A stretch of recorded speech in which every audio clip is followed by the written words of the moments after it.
Alright, so may sasagutin tayong question ng ating subscriber. In the meantime, working lunch tayo mga Lodi. Habang nagla-lunch dito, may mga 3 things tayong dapat gawin. So, parte na ng buhay natin. Samahan niyo ako mag-lunch at mag-kape-kape rito habang sinasagot yung question ng subscriber.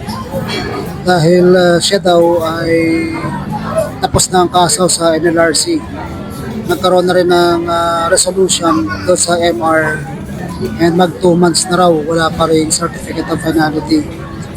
Well, ang certificate of finality kasi ini-issue yan kapag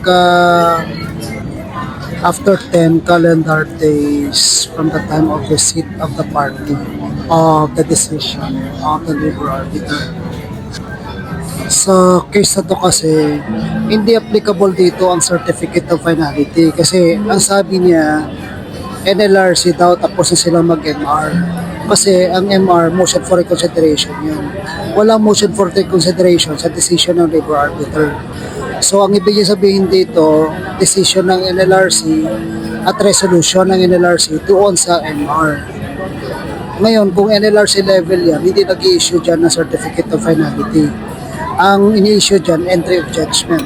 Yan ang nakalagay sa Section 13, Article Rule 7 ng 2025 NLRC Rules of Procedure. Ang nakalagay dyan na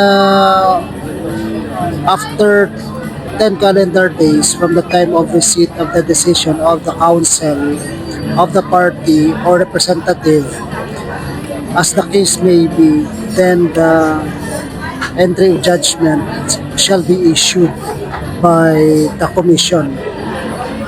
Now, in the absence of return card or any certification of service by the post office, then the commission shall consider the case as final executory after 60 calendar days from the date of mailing.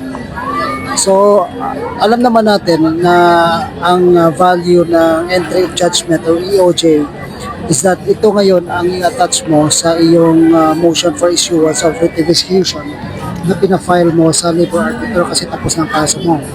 Kung ikaw si complainant, siyempre prevailing party ka, mananalo ka, mangukolekta ka na ngayon ng award. Pag-file mo ng motion na yan, sasamahan mo ng motion for or motion to set case for pre-execution conference kasi baka o doon sa mga followers, subscribers natin na nakaka-appreciate ng ating mga ginagawa rito, gaya nitong ating subscriber na nagpasalamat na marami tayong natulungan. Well, i-share na lang yung ating mga videos so sa tingin niyo mas makakatulong din sa iba.